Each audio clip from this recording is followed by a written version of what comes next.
পশ্চিমবঙ্গের বেশিরভাগ স্কুল এবং মাদ্রাসা এসএমএস পোর্টাল থেকে মার্কশিট জেনারেট করে নিয়েছেন। এবার প্রশ্ন হচ্ছে ক্লাস 9 এর কোনো একটা স্টুডেন্ট যদি ফেল করে থাকে অর্থাৎ ডি পেয়ে থাকে, গ্রেড যদি ডি হয় তাহলে এসএমএস পোর্টালের নিয়ম অনুযায়ী সেই স্টুডেন্টটা কিন্তু ফেল।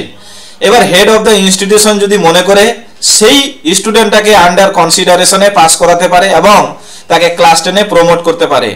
তো একটা 9 এর স্টুডেন্টকে কিভাবে ক্লাস 10-এ প্রমোট করা হয় সেই পদ্ধতিটা এসএমএস পোর্টালে আপনাদেরকে আমি বিস্তারিত দেখাবো।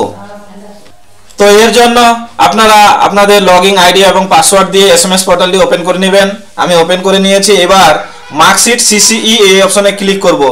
মার্কশিট সিসিই এই অপশনে ক্লিক করার পর মার্কশিট প্রিন্ট 2024, এই যে মার্কশিট 2024 প্রিন্ট এই অপশনে আমি ক্লিক করে নেব। এই অপশনে ক্লিক করার পর এখানে এবার ক্লাস সিলেক্ট করে নেব, ক্লাস 9। এখানে হচ্ছে আমি বি সেকশনের কাজ করব, তার জন্য বি সেকশন সিলেক্ট করে নিলাম। সিলেক্ট করার পর এবার সার্চ করব, তাহলে সার্চ করে নিচ্ছি আমি। সার্চ করার পর এইরকম হচ্ছে উইন্ডো ওপেন হয়ে যাবে। এখানে 10 পর্যন্ত এখানে স্টুডেন্টের সমস্ত 9 এর বি সেকশনের স্টুডেন্টের আপনি দেখতে পাবেন, কিন্তু 10টা দেখা যাচ্ছে। আমি এটাকে বাড়িয়ে 100 করে নিলাম। তাহলে আপনার যদি স্টুডেন্ট সেকশন বিতে 100টা থাকে তাহলে 100 জনকেই দেখাবে। তো এবার উপরে দেখেন এখানে অ্যাকশন বাটন বলে কি আছে, প্রিভিউ আছে আর একটা প্রিন্ট আছে। আমি এখানে 29 রোলে চলে আসব।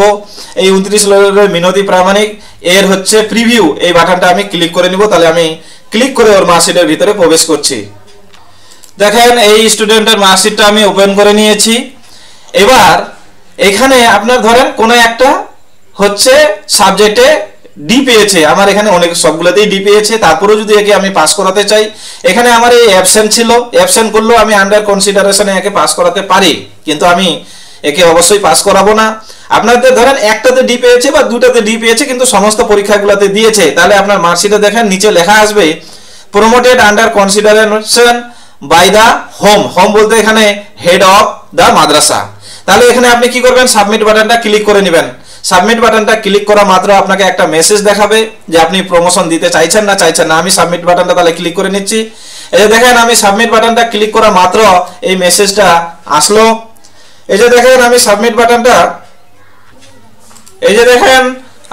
বাটনটা ক্লিক করা মাত্র এই মেসেজটি চলে আসলো। কি লেখা আসতেছে, are you sure that you want to promote this student under consideration? If yes, the result status of the student would be promoted under consideration। আমি যদি এটা ওকে করে দিই তাহলে কিন্তু এ প্রমোট হয়ে যাবে এবং নিচের এই যে লেখাটা promoted under consideration by the home, এই লেখাটা আর থাকবে না মার্কশিটে।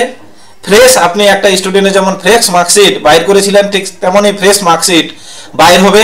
তাহলে আপনি অবশ্যই এটা ওকে ক্লিক করে নেবেন যদি প্রমোশন দিতে চান, আর যদি প্রমোশন দিতে না চান তাহলে আপনি কিন্তু ক্লিক করবেন না। একে যেহেতু আমি প্রমোশন দিতে চাইছি না তার জন্য আমি আর ক্লিক করছি না।